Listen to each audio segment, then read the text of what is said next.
এর মধ্যে আমাদের এক কর্মচারী উনি সে এখন অপারেশন থিয়েটারে আছে এবং মৃত্যুর সাথে পাঞ্জা লড়ছে। আরেক কর্মচারী জসিম সেও খুব ব্যাপকভাবে গুরুতর আহত এবং কিছু সাধারণ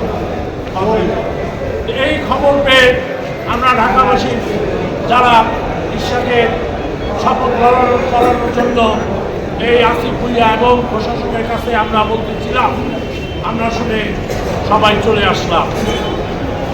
তাৎক্ষণিকভাবে আমরা অনেকেই চলে আসছি। প্রিয় ভাইয়েরা, আজকের এই ঘটনা অত্যন্ত দুঃখজনক। আমরা এই ঘটনা